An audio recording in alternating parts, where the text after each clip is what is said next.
Welcome to Email After Hours by Senderscore, powered by Validity.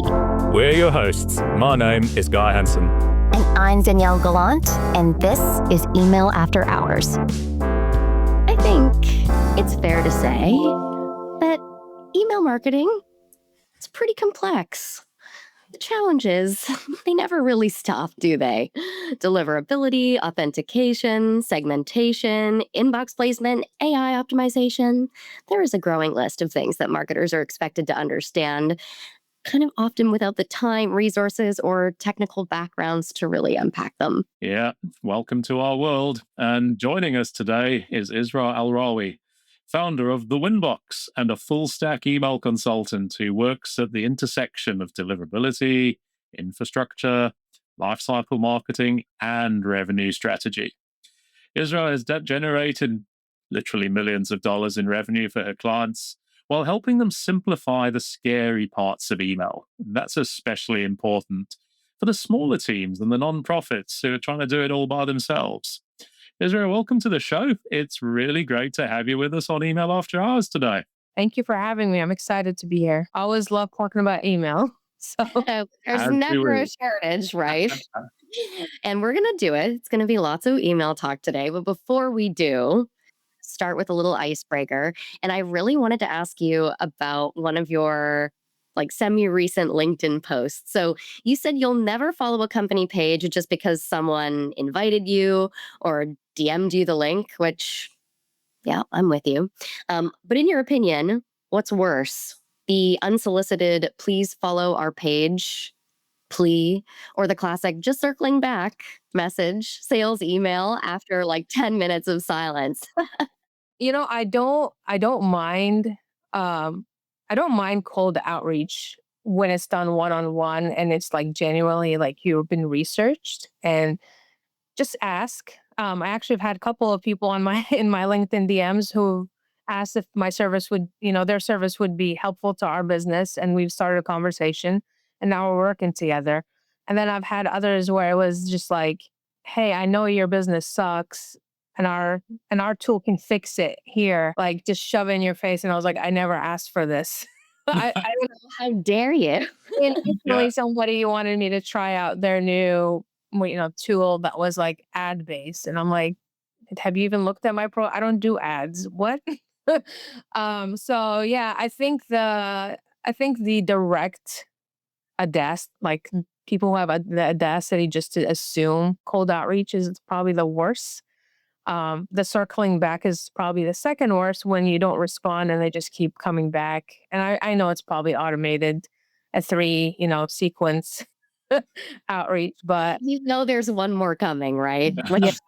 yeah. It's funny because I think the most recent thing that they've done is use my clients. So my clients will add me to their Google Workspace with their email. So I'll have Israa at xyz.com emails, and these cold outreaches are coming in asking me to basically, use their tool for my business, the Winbox. So now it's I found your other business email and I'm sending you.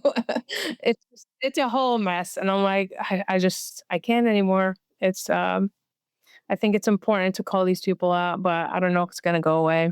Danielle, you got me thinking there where you said, there's at least one more coming, because in my life, I just report them all to Mimecast. And so if there was another in the sequence, I never see them. And maybe I shouldn't. Maybe I should cut them some slack so at least I can, see the follow-ups. It's one of those things where yes, it's annoying, but every now and then they make me laugh. They kind of provide a little bit of entertainment. So I'm here for it. There is that. Israa, a big theme in your recent presentations has been simplifying the scary. So taking concepts that feel overwhelming and making them more accessible for smaller practitioners and nonprofits. Why do you think email marketing has become so intimidating for so many teams? I think email marketing is a very low barrier entry for a lot of businesses. It's very easy to set up. I can, go into an ESP setup and send my, and my first email within the next hour if I want to. And I think we were sold that email is easy. Just send your email and make money. The issue is the infrastructure that builds email, and then, the gatekeeping by mailbox provider is where it gets complicated. And this is where you'll see businesses trying to kill email. Email's dead. Try SMS. Email's dead. Try direct mail. Email, is dead. Try social media. But the thing is, they can try to kill it every, couple months, and it's still the most, it's the most profitable channel for businesses if done right. But it's also a necessity in a business because you need to communicate regardless. How are you going to do it? Social media you cannot use because again, you're at the mercy of the algorithms. And then you're going to go run ads, which is expensive. So email is really a necessity for email for businesses. However, it gets really scary when you start using it long term. The short term is easy. It's the long term, the long game of building your infrastructure and your communication with your subscribers where it gets hard, and kind of where we kind of come in and try to help build those systems and guardrails for businesses so they don't see as scary as it is. And you have described yourself, it sounds like you're doing this all the time, as sitting between or sitting really at that intersection between marketing and deliverability. So, what does that actually look like? I actually had a recent conversation with one of my team members, and I was just saying that deliverability it sits at two things. It's first a tech issue. So you have to have your tech right, but then it's a strategy issue because deliverability touches every single aspect of your email, from your traffic coming in, your list segmentation, how you set up your email, HTMLs matter, your URLs matter. All of that is impacted by deliverability, or it impacts deliverability. And right now, one thing I do want people to understand is that you don't control deliverability. The mailbox provider does because they've set their standard and filters, and then your subscriber does on the other end. You're basically the middle person trying to appease the mailbox providers, make sure you're, in good standing with them, but also delivering that strategy that keeps your subscribers engaged enough to keep your emails relevant and inboxing. And to that role of you as the middle person, I think we all know that one of the tensions that marketers are constantly struggling with is how to balance revenue goals on the one side with best practice requirements on the other. How often do you find yourself having to explain the why behind the deliverability recommendations? Initially might even feel a bit restrictive, but there's good reasons for them. So if we're talking about like the deliverability world and the marketing world, when when revenue comes into play, I see as, our deliverability space can be rigid, and marketers don't like rigid. They like very loose. So we're trying to you know, I always say I'm like, I push the boundaries enough that you make the maximum amount of revenue, but I keep you safe enough that you never land in spam. So we're kind of like, it's like a tug of war. Like you're just pushing and pulling and making sure that are we giving our clients what they need at maximum, capacity with their emails to deliver the revenue, but are we also being compliant with, you know, the deliverability practices that we need in place? Most of them, it's hard. It's hard to explain how we do it because at the end of the day, they kind of just give up and give us the reign to do it. My goal when I come in to explain deliverability is I can get you like there's two scenarios that come in our way. Either their reputation is down, so like their domain reputation, we can fix that easily, depending on the damage, but we can get them up between like 30 and 90 days to a good reputation. And the second one is most people come into with deliverability issues because of their list management. Let me just put it that way. List management is the issue with a lot of businesses. They're either over segmenting or under segmenting. So when we come in, we clean the system correctly. So we are removing the real and valid lists, and we are expanding their actual engagers that they've been missing out for so long. So when we do those first couple sends, the revenue kind of skyrockets for them. And they're like, what are you guys doing? Did we change the template? Did we change the language? And I'm like, no, we reached more people in their inbox.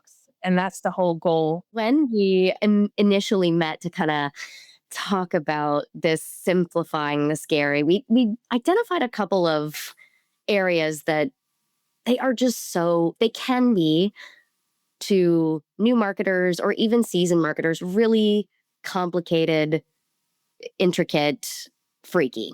So we're going to break those down and we're going to try to simplify them, right? Make them a little bit more accessible for everybody today. And we're going to start with the more technical end of things, and that is DMARC. Starting with an acronym.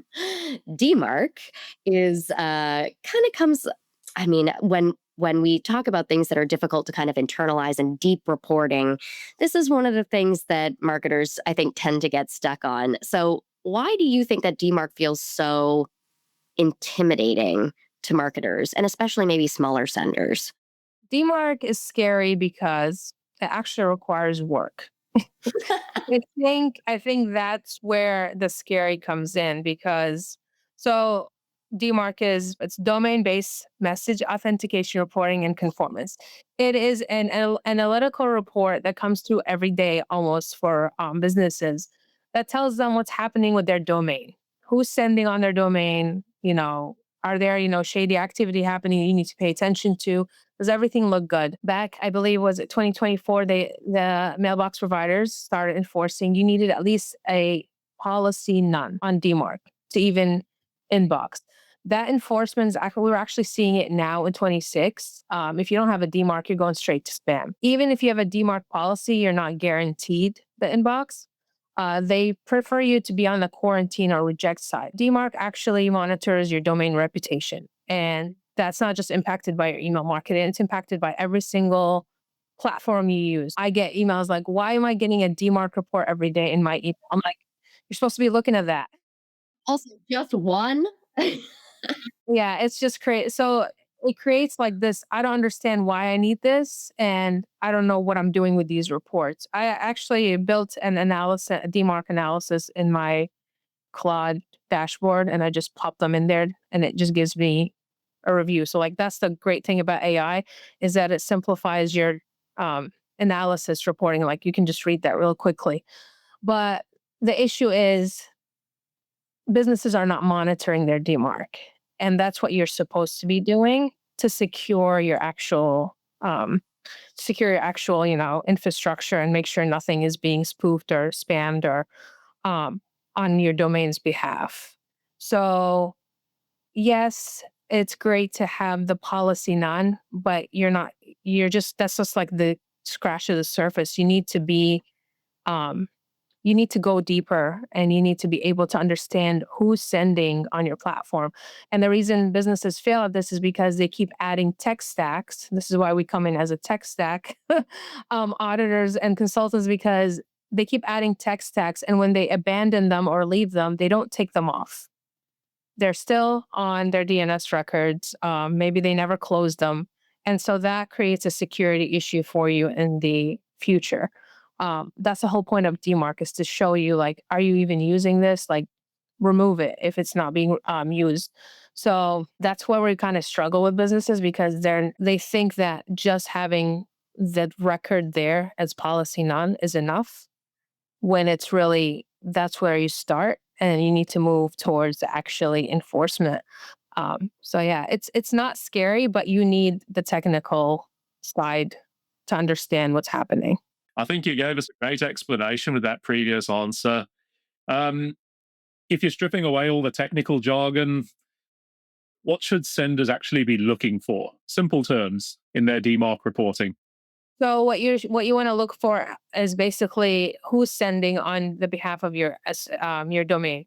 That's really what you're looking for, and it will get flagged for you in the report. Like I'll tell you that Klaviyo is sending, Shopify is sending, and then like randomly some app that you've never heard of is on there, or like I've had a client where they're like we had a SendGrid um, reporting in there, and they had no idea where those emails were coming from. And it turned out it was like an old app they were using that was built on SendGrid, and it was still sending out a welcome email every time somebody made a donation. Um, so like we caught that, and we were able to remove it because if you're not, it can be easily spoofed, and people can send on your behalf and it still be legitimate because you have that record there, even though you're not using it. So we want to like remove and reject anything that's not coming from our specific domain. And then, the platforms we're using. So, I mean, if you go if you pull up your DMARC report and like just pop it in, like I said, into AI and be like, just tell me what are you seeing? It will tell you like, these are the platforms are sending from you. It's just to help you flag anything that may be off or maybe you've missed or maybe you've forgotten about. Yeah. Do you recognize all of these platforms? Should they be sending for you? And is all of your authentication passing where it should be passing? So is that where you would tell, like, for a marketer that's just getting started and might be really easily overwhelmed, because DMARC reports can be beefy, like especially if you send a lot of mail, you're getting a lot of reporting back. Would you, to simplify that process, recommend that they start leveraging like AI to get visibility without being overwhelmed? I believe Easy DMARC and other platforms do it for you as well, but you can build your own and make it specific to your needs. But yeah, I mean, it just makes it easier because, like you said, it's beefy and I don't know. If I'm sure you've opened a DMARC report. You've seen how it looks. It looks like it's like written in hieroglyphics. Like nobody, like, what am I looking at? Like that's the whole one. Like everybody's like, I don't know what I'm looking at, even if I open this. And I think this is where AI is really useful to help you analyze and analyze quickly, especially when it's on a daily basis. I believe that somebody should be assigned in the business to at least pop those in weekly and look at them. Nah, couldn't agree more.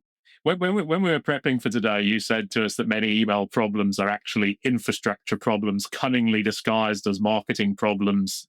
So, in your opinion, how often does weak authentication end up being the actual hidden root cause of the problem? I'd say about like 15 to 20% of our businesses are only authentication issues. And those are easily fixable. The reason I say that is because it's just correcting your records. And the records have to be put in accurately. And that's another thing. Like we'll go in there and it's like missing an underscore or missing a dash or a letter somewhere. And it literally like just fix that and you're back in the inbox. So a lot of it is just not understanding authentication. The thing I have actually an issue with ESPs and your domain hosting sites don't tell you anything about that. Sometimes they'll verify and be like, it's verified, but it's not put in correctly. And I think, if you're not trained in the tech aspect, you don't know that. You're like, I have my SPF, I have my DKIM. What's going on? And then like somebody who is trained in like pulling it in and be like, okay, I see where the issue is. We have the wrong, format or the wrong whatever wording in there. That all impacts it. So yeah, it's just it's hard to authentication is hard for most businesses, and it's usually businesses who are starting out. And I have seen even senders that are on major ESP platforms where this should be out of the box and set up correctly, uncover, whoops, we missed something, right? Through looking Yeah. at DMARC It's reports. usually it's usually two types of businesses. One starting out and they don't know how to put their authentications in correctly. And then ones that are in the growth or big stages that have forgotten about their DNS record. Those actually are the biggest problem for us because they have a big security issue if they're not cleaning up their DNS records. So, I mean, authentication is an issue because people are not educated on them. Um, and that's an easier fix for us than the actual deliverability strategy side of like the marketing side as well. Oh, yeah, for sure. That's like more open ended and, you know, different especially with US senders, because, it's that's your opinion. That's their usually reply. Now, speaking of opinions, the next kind of scary item, less maybe hieroglyphic looking, but still easy to have your eyes glaze over when you're looking at them. These are bounce logs. Um, and again, very technical and also not really, I mean, there are certain rules, but they're not like 100% standardized across mailbox providers. So we're getting a little bit of opinion depending on or perspective from each mailbox provider. But so let's move to bounce logs and bounce analysis. What are marketers missing when they don't pay as much attention as they should to their bounce data? Bounces are probably the hardest thing. No, sorry, not the hardest thing. The most missed metric in an email marketing program. Um, First of all, there's hard and soft bounces. Most marketers don't differentiate between two. I've gone into so many accounts where um, businesses will put like exclude anybody who's bounced since the last email. When we're excluding like hundreds of thousands of people, and I'm like, what are you doing? Um, they also don't realize that majority of ESPs will suppress their hard bounces for them. So like what they're actually doing is they're dealing with the soft bounces, and they're eliminating their basically a lot of their subscribers and revenue drivers because they don't understand there's two types of bounces. Let's explain what hard and and soft bounce is. So hard bounce is invalid, an email that's just recognized as you cannot send to. So that's why they remove it. The ESPs will remove it from your system automatically. Soft bounces are emails that may have been sent to a valid email address, but it bounced for some typical reason, like inbox is full or the server is down. Something happened along the way. Most ESPs will retry to deliver that email several times. We kind of like want to see it under five, but like for us, our Klaviyo users, I think Klaviyo goes up to 7 times before it registers it as a hard bounce and moves it to the hard bounce suppression mode. Um, so the thing that most marketers don't understand is that when you're working inside your ESP and your email marketing program, you're most likely just working. The bounce rates you're seeing are most likely coming from soft bounces. That does not mean you need to go exclude them from your list. You need to start paying attention to what type of soft bounce it is. And a lot of ESPs now kind of give you a little rundown of like, okay, here's the log for the day, and there's codes, of course. We can go into the codes, but I think that's a little bit more complicated there. But like it'll tell you like inbox unavailable mailbox, or server down, or something happened. Like I'll give you the explanation, and your job is to recognize the pattern versus just doing an overall suppression. Um, you need to understand what's happening with these. Why are these stop bounces happening? So, just to give you an example, when Yahoo earlier this year, they shrunk their mailbox storage, we had a huge bounce rate issue with Yahoo mailbox subscribers for a couple of weeks. And marketers, if you don't understand that nuance, you are just saying, okay, these people are being rejected for a reason. I'm just going to remove them, suppress them. And that impacts your revenue over time. Uh, so it's really getting into like the nitty gritty of bounce logs, because it's not as easy as like, oh, this person bounced, let's move them so we could have a clean list. It could be somebody who, opens and clicks and converts all the time. They just maybe had an issue with their Yahoo, you know. And a lot of those accounts kind of got resolved over time because people cleaned up their mailboxes. So this is probably the hardest part of email monitoring for us because it's very tedious and you have to keep at it. Which I can understand why marketers don't want to deal with it. They kind of just like, hey, the ASP just tells us remove these and we're just going to remove them. Tedious, but extremely important. And I think you've given us some great insights and suggestions there. We're going to move the conversation on to our next scary topic, tabs placement. A lot of marketers still panic when they land in promotions. Everyone wants to be in primary. Does the industry sometimes misunderstand tabs entirely, in your impression? Not only misunderstand, they've made a multi-million-dollar business out of it, which is very hard to open your social medias all the time and see this marketing tactic. It's the issue with this whole thing. I mean, the promotion tab is the inbox. It's not a step. So what I've seen most marketers who basically push their inbox placement issue is that it's primary and then promotion and then spam. And if you're in promotion, you're one step away from being in spam. That's how they explain it. Um, the issue is there is you even if you force yourself into the inbox, in the primary inbox, by putting in whatever, hidden codes and all this lovely stuff they're doing now. At the end of the day, that subscriber will dictate their mailbox. And I think this is where these businesses are paying thousands of dollars to be lied to about inbox placement. I've done tests all over this.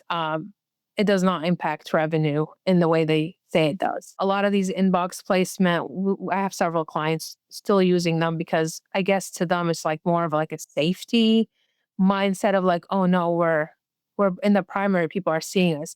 But if you only have like a 3 to 5% open rate increase, that's not significant enough for me to tell me that um, being in the primary is better than being in promotion. We've also seen forced primary inboxing to lead to a higher spam complaint rate because subscribers didn't ask for your emails to be pushed into their primary. They know it's going to be in promotion. Um, Also, if you're using a mobile app, it doesn't matter because a lot of people don't even have tabs on their mobile app. So it all shows up in one inbox. So it's this education piece and it's just I've kind of given up on this because people will believe what they want to believe. So I don't force it, but I educate around it that like it's not we're not coming in to fix deliverability so you can land in primary. We're coming in to fix deliverability so you can inbox more. So we're moving your subscribers from putting you in spam to the inbox versus moving you from promotion tab to primary because that's their choice where they want to see you. And even in promotions now, mailbox providers are increasingly prioritizing relevance and engagement signals. And like that's what we've seen with Gmail relevancy sorting in promotions. So here's the reality, right? You are going to be classified correctly. And when you're in there, you have to make sure you're relevant and being engaged with. So, how should marketers adapt to this new relevancy sorting reality? They need to work harder on their strategy. That's short term. There's a lot of so this is the thing with email marketing, the boom that happened between 2020 and maybe 2024. These agencies came up because it's a low barrier entry, easy to send out an email, make money. The email doesn't have to be great. It's a top of mind channel as well. So like the more you send, I know people don't like to hear this, but the more people see you in their inbox, they're more likely to engage with you, whether positively or negatively. That's up to you. This is where relevance comes in. Are you sending relevant email content to that subscriber? And the issue with a lot of these programs is that we treat traffic sources the same.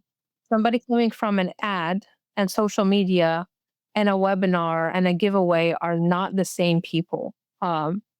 That content needs to be relevant as they trickle down to your main list. And I think that's where relevance is important here because if you're treating somebody who saw a product on your ad and came through an abandoned cart the same as somebody who signed up for a giveaway and they're not, those are two different type of conversion levels. Um, it's gonna impact their behavior towards your emails. So it's important to understand why people are basically signing up to your email marketing and how do you create content around that keeps them engaged. It was Trevor from Sendex, I believe. I just saw it yesterday. He said the first email that you send needs to build onto the next one. So the engagement has to keep going as you send emails. And I think we've lost that art of how do you keep them coming back. Um, and that requires you to understand your subscribers. Of course, a key part of relevance is segmentation. It's one of those concepts everyone agrees is important, but a lot of brands still struggle to execute it well. Are there any recommended segmentation approaches that are unexpectedly simple but genuinely effective? Yeah, so I actually I focus more on exclusions versus inclusion segmentations because those it's easier to exclude people from your list than to include.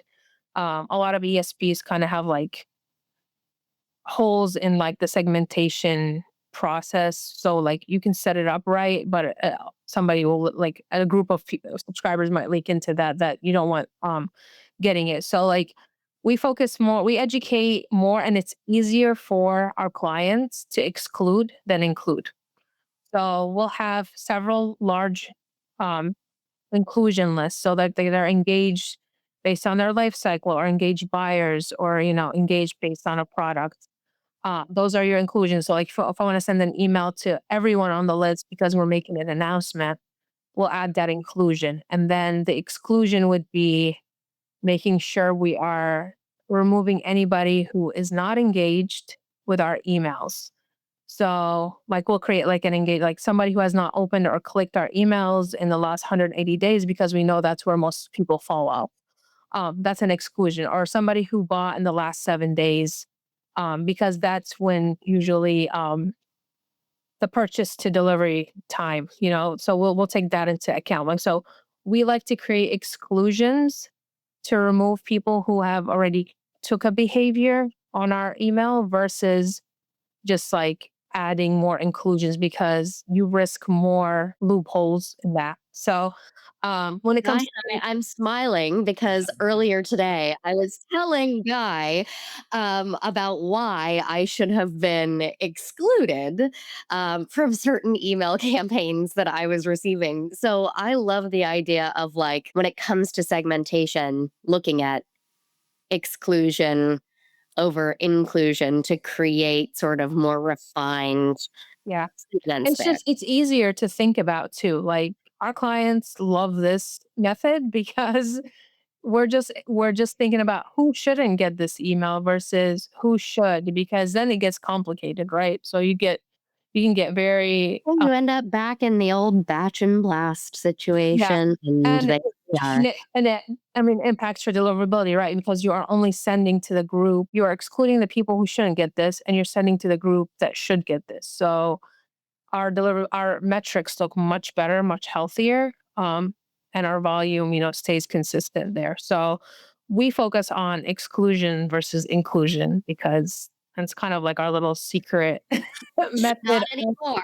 But I mean, we also have like spam trap programs that we do to basically clean out your list before it even comes into your database. That's important. Monitoring traffic at the source. A lot of people don't monitor their bounce rates there, or spam complaints. And you have the highest bounce and spam complaints at the traffic source. So when somebody signed up to a welcome series or bought from you, if you're using like TikTok shop, people aren't excluding those. And the issue with like these marketplaces, yes, they become hard bounces, but you are sending a first email to them, and that builds up over time. So, we've seen like logs with like 50% bounce rates because they're sending to so many TikTok shop buyers, but we don't have their email. But it's still a hard bounce, and it's still impacting that deliverability because you're sending to an invalid email.